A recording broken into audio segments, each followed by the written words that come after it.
They tell you to push yourself to be happy every day, and they spit it out like some cheap self-help slogan. But they are blind, because true happiness, the kind Machiavelli understood, has nothing to do with joy, laughter, or comfort. Happiness is not smiles, it's sovereignty. It's power over yourself, power that no enemy, no system, no betrayal can rip away. The man who creates his own state of mind, who wakes up each morning and forces himself into control, becomes dangerous, because he needs nothing from anyone. He can't be bribed with pleasure. He can't be blackmailed with pain. Think about it. When you are dependent on external events for happiness, you are a slave. When you demand nothing from the world but extract everything from yourself, you become untouchable. This is why pushing yourself to be happy is not weakness, it is conquest. It is you declaring war on the chaos around you and forcing your inner kingdom into order. That kingdom is your empire, and if you cannot rule yourself, you will never rule anything else. Do you understand now? Happiness is not a gift. It is not handed out. It is taken, seized like territory, like spoils of war, like a crown wrestled from a fallen rival. And when you take it, when you bend your emotions to your will, the world cannot bend you. So let this be your first act of power. Comment this now. I take happiness by force. Stamp it into your mind. Carve it into your identity. Because if you don't command your state, the world will. And the world has no mercy for the weak.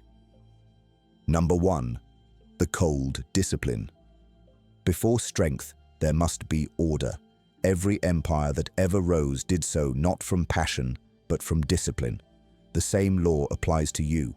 Discipline is the weapon, the steel edge that cuts through chaos. Without it, you are soft clay, shaped by the hands of stronger men. With it, you are iron, unbending, merciless. Push yourself into discipline so rigid it frightens even you. Wake when you don't want to. Work when you feel broken. Smile in the face of fire. That's how you sharpen your will. That's how you kill weakness until only the ruthless core remains. Understand this. Discipline is not punishment. It is power in its purest form. And every time you force yourself to obey your own command, you step further from the herd and closer to kingship. Comment this right now. My discipline makes me dangerous. Remember it.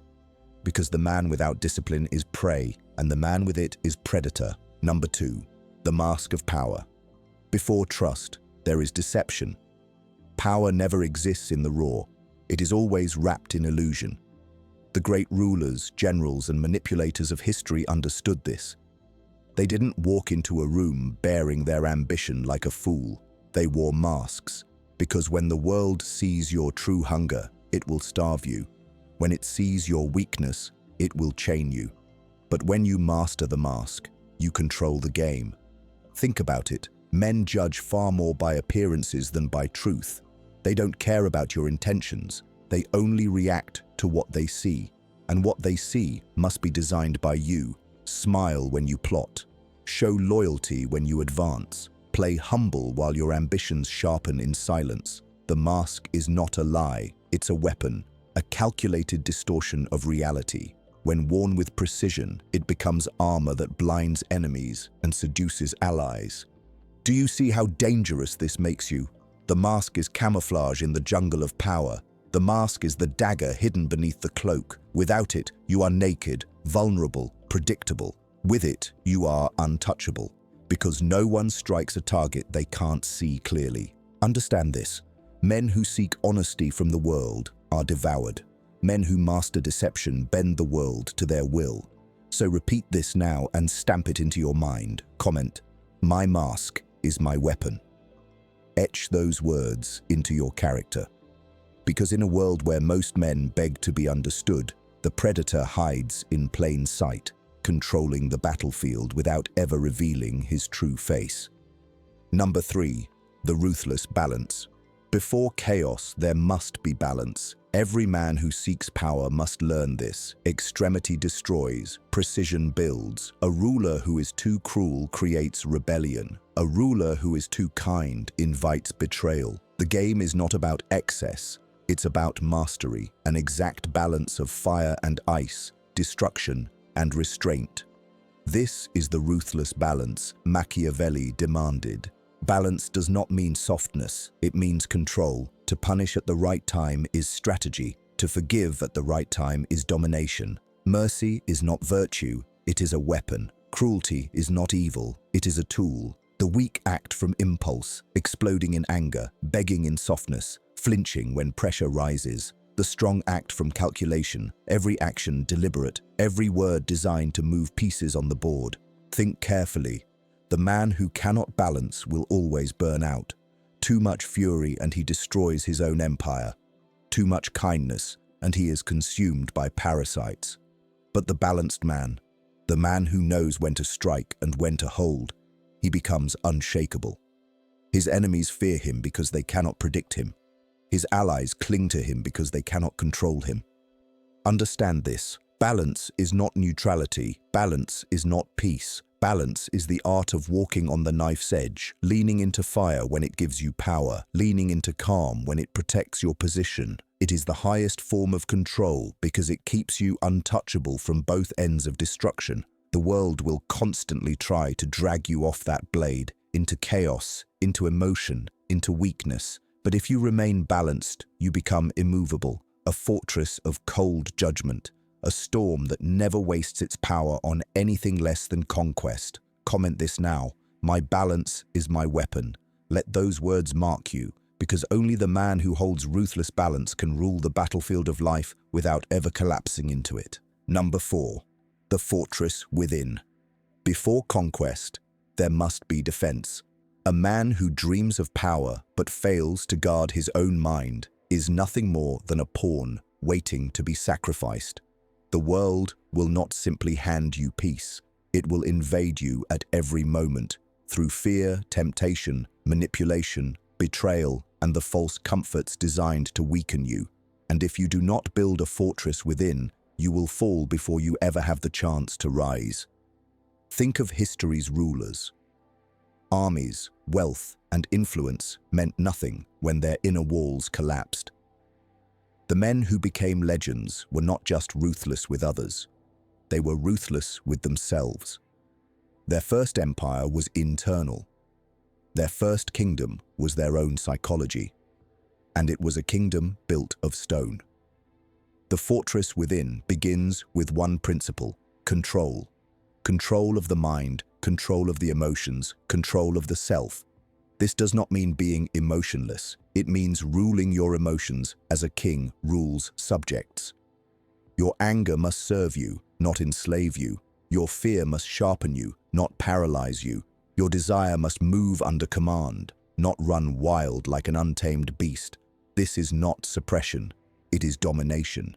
You are the architect of your own citadel, and every thought is a brick. Every action is mortar. Every habit is reinforcement. Now imagine the opposite, the man without a fortress. He reacts to every insult, lashes out at every inconvenience, collapses under every loss. He has no inner defenses, so every small attack becomes devastation. He depends on the approval of others, and when it's taken from him, he breaks. He depends on comfort, and when it's gone, he suffers. He depends on wealth, status, recognition, and when fortune shifts, he is shattered. That man is nothing more than an empty shell, a puppet of external forces. But the man with a fortress, he cannot be shaken. He may lose money, but not composure. He may be betrayed, but not broken. He may suffer pain, but not surrender. He is untouchable because he has already conquered the battlefield within himself. His power does not come from the world. It radiates outward, unmovable, unshakable, unbreakable. Understand this. The fortress within is not built overnight. It is not born from ease. It is forged in hardship, in discipline, in deliberate suffering. You must force yourself into discomfort, strip away weakness, and carve your will into stone. When others indulge, you endure. When others cry out, you remain silent. When others surrender to chaos, you command order. That is how the walls are built. Do not confuse this fortress with isolation. The fortress is not about cutting the world off. It is not about retreating into emptiness. No, the fortress is about engaging the world without ever being conquered by it. You walk into storms, yet remain calm. You face betrayal, yet remain unbroken. You feel fear, but you turn it into fuel. This fortress does not separate you from life. It makes you the master of it. Inside the fortress, your mind becomes your throne room. No intruder enters without permission. No enemy can breach its gates. The whispers of critics bounce off the walls. The poison of envy finds no way in. The claws of manipulation snap against the stone. You decide who enters. You decide what influence is allowed. That is sovereignty, the highest form of power. But here is where most men fail. They allow their walls to crumble. They leave the gates unguarded. They consume anything: cheap validation, empty pleasures, false praise, and wonder why their empire falls. They build weak foundations on comfort, and the first storm shatters them. Do not make this mistake. A fortress is not built on sand. It is carved from the bedrock of discipline and pain. To build this fortress, you must train ruthlessly. Begin with your thoughts. Do not let the world dictate what you think. Guard your mind from useless noise, gossip, distraction, endless entertainment. Replace them with strategy, knowledge, clarity. Next, master your emotions. When anger rises, use it as a sword, not as chains. When fear whispers, let it guide your caution, not control your steps. When desire burns, channel it into action instead of weakness. Finally, master your habits. The fortress within is built brick by brick. Every disciplined action strengthens the walls. Every indulgence cracks them. Wake early, train your body, command your focus, cut out what makes you weaker and double down on what makes you sharper. This is not just self-help, it is survival. The man who lacks a fortress will always be conquered by those who have one. And remember, building the fortress is only the beginning. You must maintain it. Walls unguarded will fall. That means constant vigilance. Watch yourself as a ruler watches his kingdom. Inspect your defenses daily. Ask yourself, where am I vulnerable? What desires are exploiting me? What fears are corrupting me? What weakness is opening cracks in my walls? Seal them quickly, because your enemies are always waiting. In this life, there are two kinds of men: those who rule themselves and those who are ruled by everything else. The first is sovereign, the second is slave. The fortress within is what separates them. With it, you move like a predator among prey. Without it, you are devoured before you even understand the game. Do not forget this: armies collapse, empires fall, wealth burns, and reputations vanish. But the man who builds a fortress within himself never loses power, because true power is not in possessions, not in status, not in the applause of others. True power is in being untouchable from the inside out.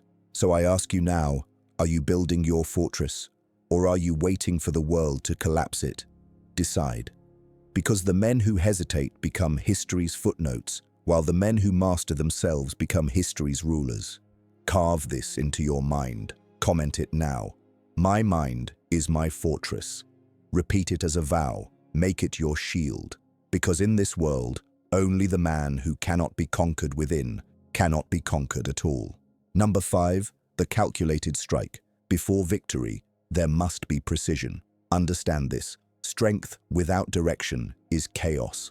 A lion does not waste energy chasing every shadow in the grass. He waits, silent, still, conserving every ounce of energy until the moment comes. And when he strikes, he doesn't graze, he kills. This is the law of the calculated strike, the law of true power. Most men don't follow this law. They bleed themselves dry in 1,000 useless battles. They fight over insults. They chase trivial pleasures. They argue with fools. They waste their fire on targets that don't matter. And then they wonder why they are weak, why their empire never rises, why their life remains small. They never learned that precision, not passion, not endless action, creates dominance. You must not scatter your energy. You must weaponize it. Every action you take must have purpose. Every decision must tilt the board in your favor. You do not strike to prove your strength. You strike to conquer. If your action does not bend reality closer to your will, then it is wasted. Think about the great rulers, the Machiavellian tacticians who bent history itself.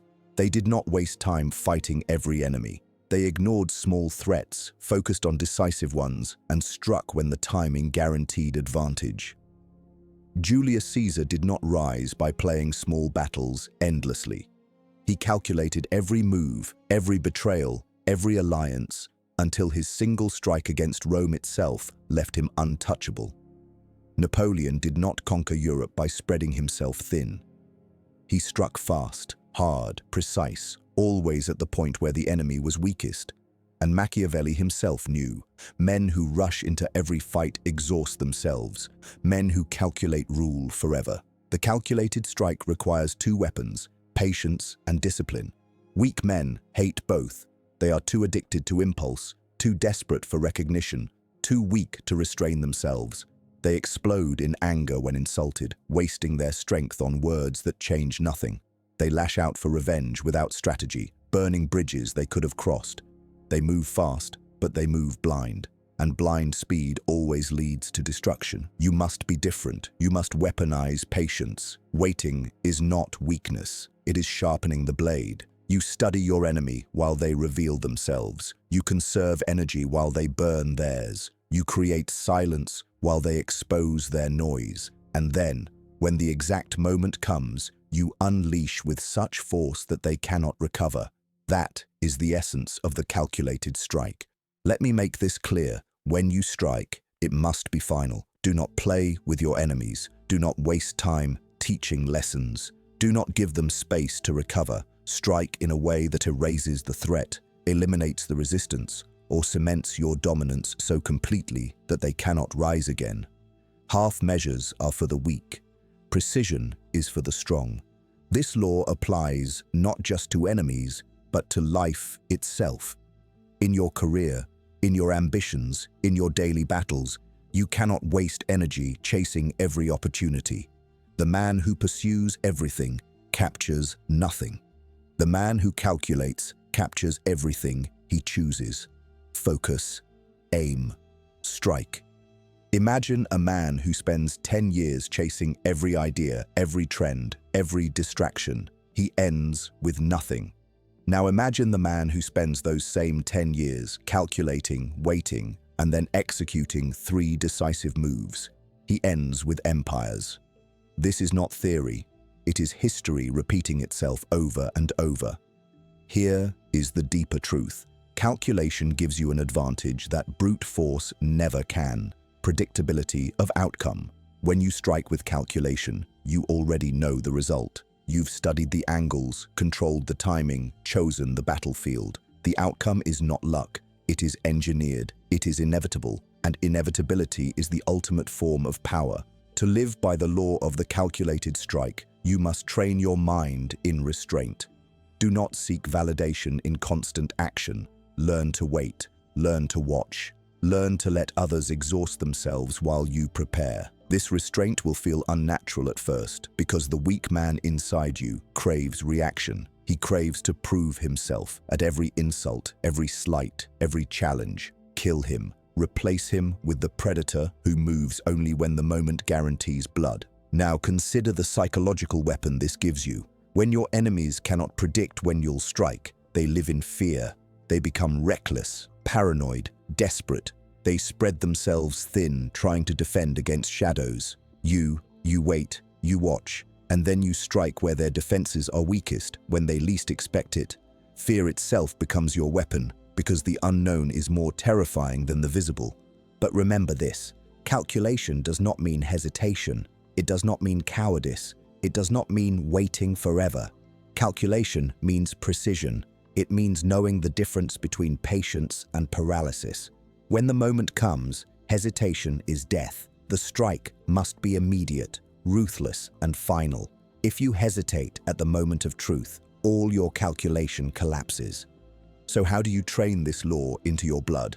Start by mastering silence. Stop announcing every move. Stop revealing your plans. Let others talk. Let them expose themselves. Then build your patience. Delay gratification. Deny the urge to respond instantly. Train yourself to wait for maximum effect. Finally, sharpen precision. Every action you take must be intentional.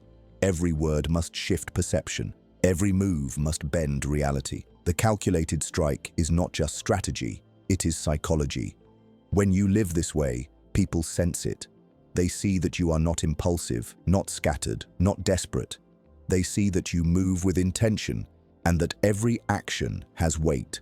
This terrifies them, because in a world of weak men reacting to everything, the man who calculates is a god among mortals. Never forget, your strength means nothing if it is wasted. A dull blade swung endlessly cannot cut, but a razor edge, used once at the right moment, changes everything. That is how kings rise. That is how empires are born. That is how predators dominate the jungle. So burn this law into your soul. You are not here to fight every battle. You are here to end the war. Restrain yourself, study the field, choose the moment, and when it comes, strike without mercy, strike without hesitation, strike until the world remembers your name. Comment it now. My strike is calculated. Say it, write it, stamp it into your mind, because the man who acts with calculation does not just fight, he conquers, he erases doubt, he bends history itself. And the weak, those who waste themselves on meaningless battles, become his footnotes. Number 6, the power of fear. Before loyalty, there is fear. The truth is simple, brutal, and eternal. Men are not trustworthy by nature. They are liars when convenient, traitors when it profits them, and cowards when storms arrive. They will swear loyalty in daylight, and in the night they will plot against you. They will flatter your strength and then secretly hope for your fall. Love does not bind them. Gratitude does not anchor them. But fear wraps chains around their hearts stronger than any oath ever could. Machiavelli understood this truth with clarity. He wrote it plainly: it is safer to be feared than loved. Why? Because love is soft. Love depends on moods, on circumstances, on the fragile whims of human nature. Men love you while you feed them. They love you when you give them something. But when famine comes, when your power is threatened, when your enemies rise, that love turns into self-preservation, and they abandon you. But fear endures. Fear doesn't vanish with hardship. Fear doesn't change with mood. Fear makes men calculate before they betray. Fear makes them hesitate before they attack. Fear holds them still when their instincts scream to run. It is not affection that keeps men in line. It is the quiet knowledge that disobedience will cost them more than obedience ever could. Let us strip away illusions. Love is weakness in the game of power. Love makes you vulnerable because it depends on others to maintain it. It relies on their goodwill, their morality, their loyalty. And these things are fragile, broken in an instant. A single opportunity for betrayal is all it takes to destroy love. But fear is self-sustaining. It does not depend on goodwill. It depends on survival. And men will always choose survival over sentiment. Now, some will say fear makes you cruel, that it isolates you, that it breeds resentment. And they are right, if it is used without intelligence. Fear, like fire, must be controlled. If it burns too hot, it consumes your empire. But if you wield it with precision, it illuminates your throne and keeps enemies at bay. The art is not in becoming a tyrant. The art is in becoming a figure who inspires fear with balance. Remember this law: fear must not become hatred. Hatred is rebellion waiting to ignite. When people hate you enough, they will risk their lives to destroy you.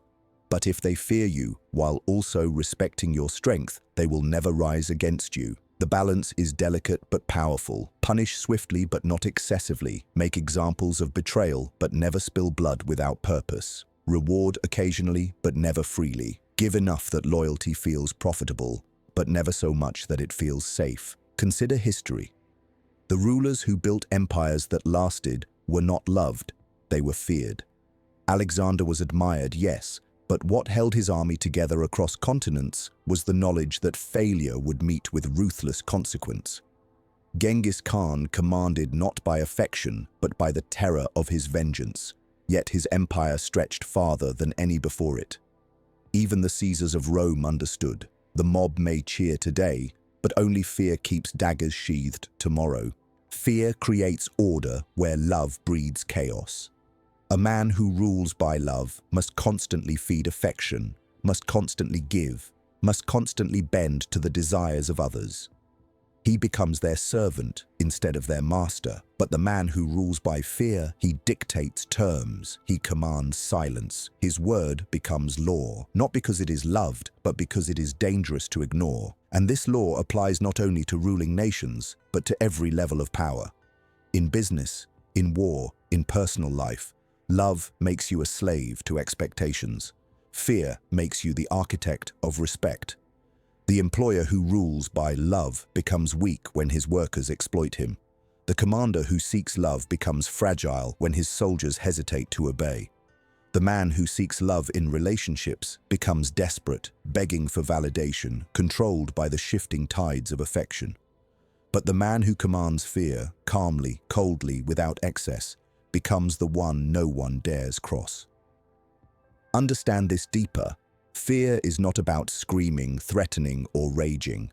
Those are the tools of the weak. True fear is quiet. True fear is subtle. It is the calm certainty that disobedience has consequences. It is the stillness of a man who does not shout, but whose silence carries weight heavier than screams. Fear is not chaos. It is order. It is the unspoken knowledge that stepping out of line is more dangerous than staying in it. This makes you unshakable because when others seek love, they open themselves to betrayal. When you command fear, betrayal becomes too costly, and men will always choose safety over rebellion. But here lies the mastery. Combine fear with just enough respect, and you become untouchable. Fear keeps men from betrayal. Respect keeps them from hatred. Together, they forge a loyalty stronger than love could ever dream of producing. That is the ruthless balance of power, fear as the foundation, respect as the architecture, and control as the crown. Ask yourself, what do people feel when they hear your name? Do they feel comfort? Then you are weak. Do they feel affection? Then you are vulnerable. But if they feel a chill, if they hesitate, if they measure their words more carefully, then you are beginning to command fear. And fear is the beginning of sovereignty. Never confuse being feared with being disliked. Dislike does not matter. Hatred must be avoided. Fear must be cultivated. The man who is feared walks into a room, and silence follows him. He does not need to demand attention. It bends to him naturally. He does not need to beg for loyalty. It comes by force of instinct. That is the difference between a king and a fool. One seeks love, the other commands fear. So etch this into your mind. Fear is not the enemy, it is the weapon. The only question is whether you will wield it with mastery or whether it will consume you in flames. Use it with calculation, not chaos. Wield it with discipline, not emotion. And never forget, those who fear you may not love you, but they will never betray you. Comment this now. My power commands fear. Write it as a declaration, because the man who is loved may be betrayed, but the man who is feared will always be obeyed. Number 7. The silence of power. Before influence, there must be silence. The world worships noise. Look around you. Men scream to be heard, to prove they exist, to beg for validation. They shout opinions online. They broadcast every move. They cannot breathe without announcing themselves. They confuse volume with power. But the truth? Noise exposes, silence conceals, and the man who conceals commands. Noise is the weapon of the weak. It is desperation wrapped in sound. The man who speaks constantly is bleeding power with every word. He reveals his desires, his fears, his strategies. He gives his enemies weapons simply because he cannot master restraint. Understand this. When you cannot control your tongue, you cannot control yourself. And if you cannot control yourself, you will never control the world. The man of silence is different. He listens while others boast. He watches while others reveal themselves. He lets them drown in their own chatter, exposing their motives, their weaknesses, their insecurities. Silence is not passivity. It is extraction. It is intelligence gathering. it is strategy. Every moment of silence strengthens your position because while they waste, you sharpen. Think of it like this: words are currency. Every time you speak, you spend. Spend too much and you go broke. Silence is saving. Silence is wealth. Silence builds a treasury of power while others bankrupt themselves trying to be heard. The man who knows when not to speak becomes the man everyone waits to hear from. His words become rare, valuable, unforgettable. But silence is more than withholding speech. It is withholding reaction. Weak men cannot resist reacting. They take every insult personally, every challenge emotionally. They defend themselves at the slightest provocation, and in doing so, they prove they are controlled by others. The one who reacts is the one who is owned. The one who stays silent is the one who owns. This is the paradox. Silence frightens people more than rage ever could. Rage is predictable. Silence is not. When you respond with silence, they wonder what you are planning. They second-guess themselves. They become anxious, paranoid, desperate for a reaction. And in that desperation, they reveal even more. Your silence becomes a mirror, reflecting their own fears back at them. History proves this. The most dangerous rulers were not those who screamed. They were those who sat in silence, letting others tremble under the weight of their unreadable presence. Genghis Khan didn't need to shout. His silence before battle froze men in terror. Stalin's silence in meetings was infamous. Men would talk themselves into ruin because they could not stand the void. Even Machiavelli himself warned, men judge more by what they think you are than by what you truly are. And silence allows them to imagine you are anything, even a monster far greater than reality. Psychologically, silence creates an aura. It is absence that feels like presence. When you say little, every word you do say carries weight.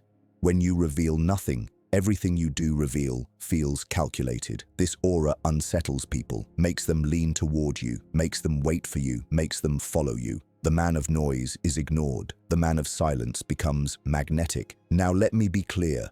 Silence is not cowardice. It is not weakness. It is not hiding. Silence is weaponized restraint. It is active, not passive. It is a choice, not an accident. There is a difference between silence born of fear and silence born of power. One hides because he is afraid to speak.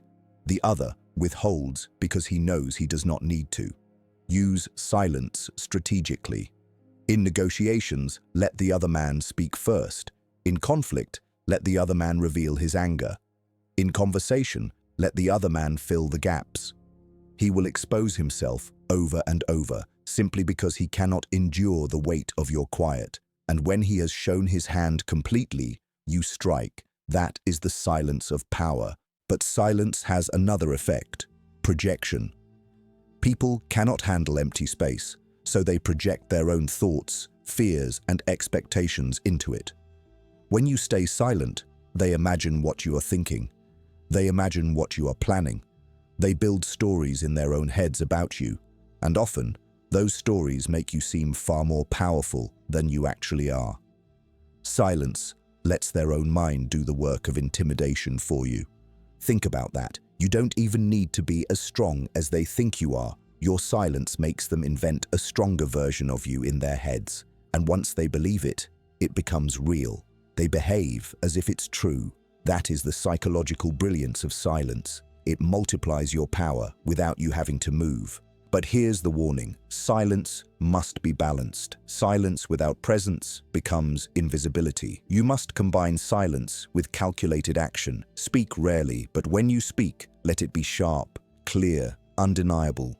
Act rarely, but when you act, let it be decisive, ruthless, final. That combination makes you unstoppable. Silence creates anticipation. Action delivers shock. Together, they forge legend. So train yourself. Kill the weakness that seeks validation through constant speech. Destroy the habit of defending yourself against every slight. Eliminate the compulsion to overshare. Instead, let your silence do the work. Sit in it. Own it. Let others crumble under the weight of it. Ask yourself, what do people feel when you enter a room? Do they feel comfort, Then you are still too soft. Do they feel nothing? Then you are invisible. But if they feel unease, if they lower their voices, if they measure their words, if they hesitate before speaking, then you are beginning to wield silence as a weapon. Because silence, when used correctly, is not emptiness. It is intimidation. It is mystery. It is dominance without movement, and it leaves behind an echo louder than any shout. So burn this into your mind. Words are weak. Silence is strong. Noise is cheap. Silence is priceless. The herd speaks endlessly. The predator waits. And when he finally moves, the world trembles. Comment this now. My silence controls power. Carve it into your identity, because in a world that never stops screaming, the man who can remain silent owns the battlefield. Number 8. The weight of patience. Before dominance, there must be patience. Weak men cannot wait. They hunger for results now, for validation now, for gratification in every moment. They are slaves to urgency, chained to impulse, addicted to immediacy. And because of this, they are predictable. Predictable men are pawns, easy to control, easy to provoke, easy to destroy. But the patient man, the one who can endure silence, hunger, delay, and suffering without bending, he becomes unstoppable, because nothing manipulates him, nothing controls him, nothing breaks him. Understand this: impatience is the seed of weakness. It is what makes a man settle for less than he deserves. It is what drives him into traps. It is what exposes him to predators who know how to bait him with shiny distractions. The impatient man cannot build empires because empires are not forged in minutes. They are built in decades of focus, strategy, and cold endurance. The impatient man burns out. The patient man conquers. Patience is not passivity. Do not confuse them. Patience is discipline sharpened into a blade. It is controlled stillness. It is readiness, not inactivity. The patient man is not idle. He is waiting, measuring, preparing. He is holding back his fire until the target is exposed, until the strike guarantees victory. The world mistakes his silence for weakness, but in reality he is gathering strength. When he finally moves, he does not miss. Think of the predator in the wild. The tiger does not leap at every sound. It waits, it studies. It lets the prey reveal its weakness, step by step, until the moment comes when there is no escape. One strike, one kill. That is patience in action. And this is the law you must live by. Do not waste your energy chasing every opportunity. Wait for the right one, the decisive one, the one that shifts your entire reality in your favor. The impatient man is a slave to temptation. Offer him a quick pleasure, he takes it. Offer him fast money, he jumps. Offer him cheap recognition, he sells his soul. He cannot endure hunger, so he feeds on scraps. He cannot endure silence, so he shouts nonsense. He cannot endure waiting, so he settles for mediocrity. The patient man, he starves until the feast. He waits until the throne. He endures silence until the world is forced to listen. Patience is power because it bends time itself to your will. Impatient men rush into mistakes. They burn themselves out trying to move faster than life itself.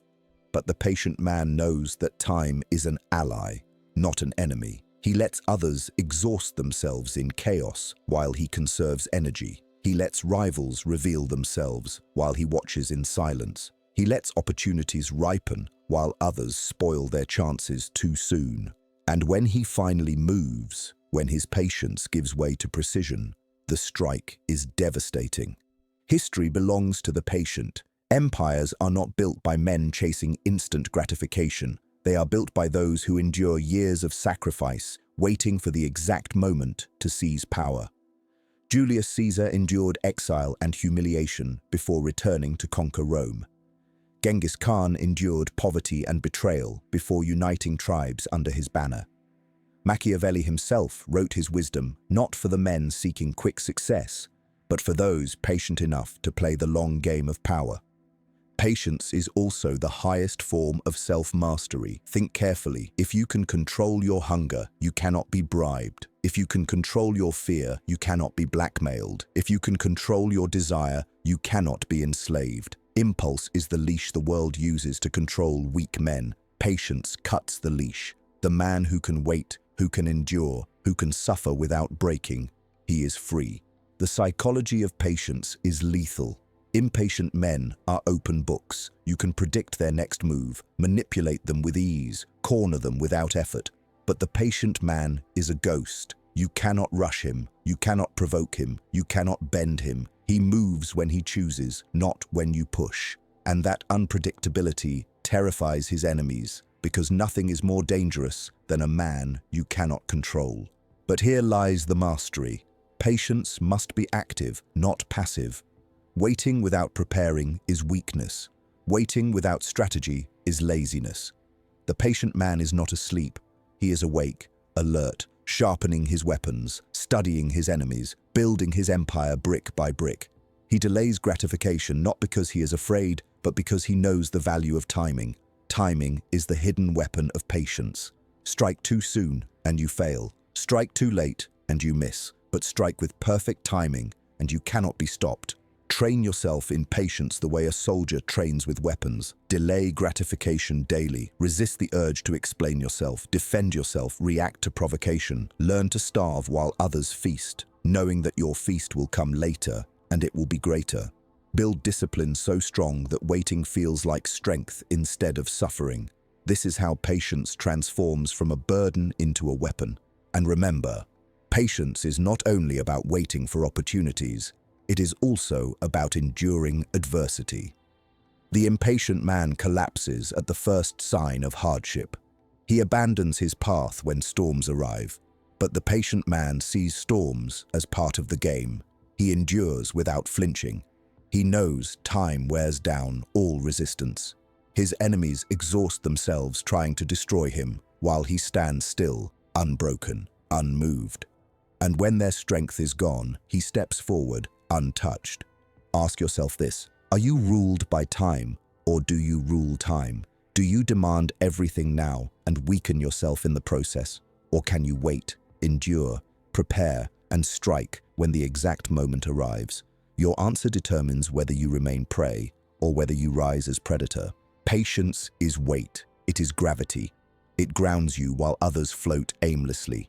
It anchors you when storms rage. It makes you immovable in a world addicted to speed. And when you finally unleash your patience into action, the weight of it crushes everything in its path. So burn this into your mind. Impatience is weakness. Patience is power. The man who cannot wait is controlled. The man who waits is feared. And the man who waits long enough inevitably wins. Comment this now. My patience makes me untouchable. Write it as a vow. Because the man who can wait is the man who cannot be broken. And when the world exhausts itself, when rivals destroy themselves chasing scraps, you will still be standing, silent, patient, inevitable. Number 9. The untouchable man. Before legacy, there must be transformation.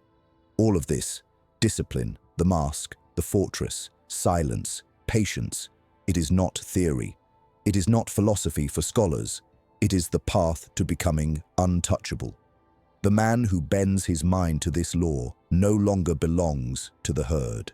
He no longer answers to moods, to chance, to weakness. He becomes a sovereign being, commanding himself first, and through that, commanding the world. The untouchable man cannot be bribed because his happiness is forged within. He cannot be manipulated because his discipline holds. He cannot be betrayed because he wears the mask of power. He cannot be shaken because his fortress is stone. He cannot be baited because his silence suffocates noise. He cannot be rushed because his patience bends time itself. He is no longer at the mercy of others. He becomes the storm, the shadow, the iron law of his own life. Do you see what this means? The untouchable man is free.